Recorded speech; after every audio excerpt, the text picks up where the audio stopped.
Halo, selamat datang di channel The Official Auto, dan di samping saya sudah ada Citroen C5 Aircross. Ini adalah SUV dari pabrikan asal Prancis yang menyasar segmen SUV premium karena bandrolnya yang hampir menyentuh 1 miliar.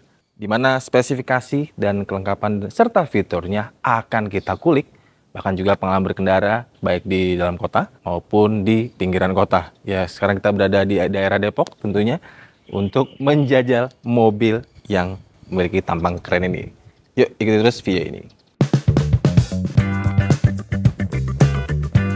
Eksterior Citroen C5 Aircross menyajikan nuansa tangguh, solid, dan premium. Tampang depannya bermain dengan aura yang seolah minimalis, padahal detail yang diberikan cukup banyak.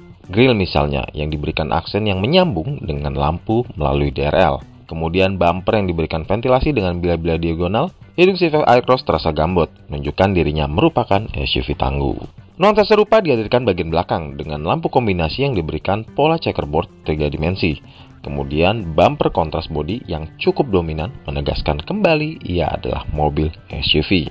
Sudut tinggi mobil yang hampir tegak lurus membuatnya terlihat sangat fungsional, lantaran kabin yang tentunya terpengaruh menjadi lebih lapang. Tak ketinggalan, bagian atap diberikan roof rail untuk memaksimalkan fungsionalitas dalam membawa barang. Tampilan mobil ini disempurnakan velg 18 inci yang dibungkus ban dengan profil 225/55.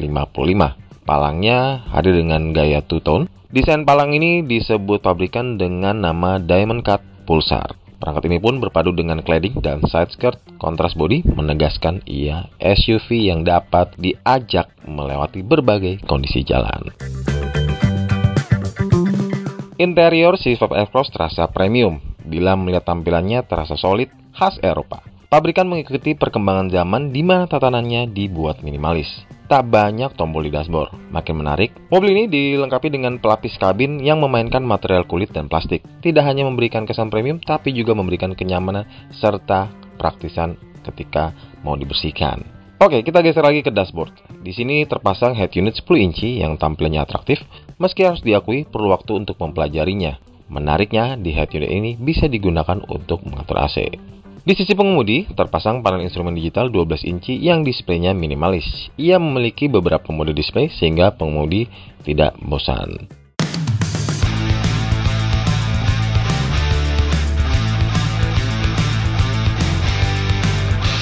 Citroen C5 Aircross ini pakai mesin 1,6 liter 4 silinder yang disokong turbo. Kombinasi ini nyatanya membuat mesin terasa lebih kompak dan juga powerful serta efisien karena pakai turbo.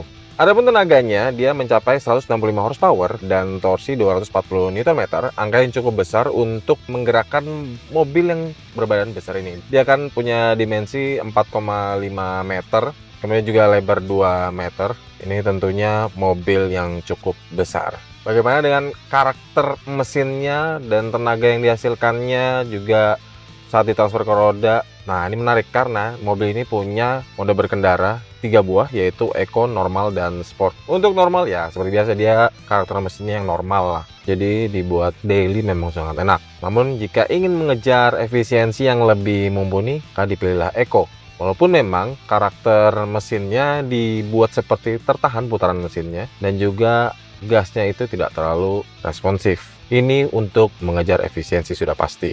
Kemudian ada Sport, ini adalah mode yang membuat mobil mengeluarkan seluruh tenaganya.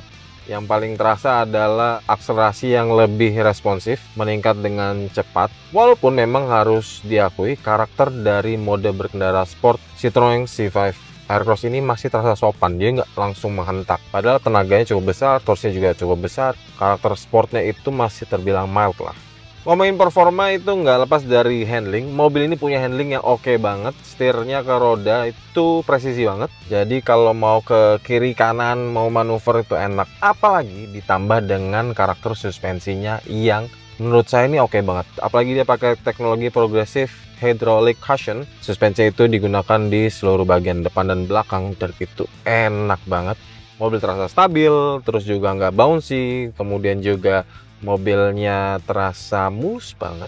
Mau di jalan tol, mau saat kecepatan tinggi, maupun di kecepatan lambat. Dan yang paling menarik, suspensi ini seperti adaptif gitu, jadi seperti mengikuti kontur jalan. Untuk visibilitas mobil ini cukup luas, Apalagi ini bisa pengaturan joknya ini elektrik untuk pengemudi, dan juga untuk kemudinya dia sudah tilt dan teleskopik. Pengaturannya jadi mudah menyesuaikan postur tubuh pengemudi. Namun walaupun visibilitasnya luas, tapi mobil ini terasa gambot banget ya. Jadi pinter-pinter lah mengendarainya. Namun mobil ini punya fitur Advanced Driving Assistance System.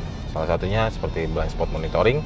Jadi kalau mau pindah jalur, dia akan ngasih tahu kalau ada kendaraan di samping kanan maupun kiri. Ada slide-nya, juga ada cruise control. Ini cruise controlnya tapi unik nih, bukan diletakkan di palang dari setir, melainkan tuas independen ada di bagian bawah sini. Ini pengontrolannya juga cukup menarik, jadi harus dibiasakan. Tidak seperti model-model pada umumnya tinggal pencet aja terus scroll dikit. Nah ini harus disetting dulu.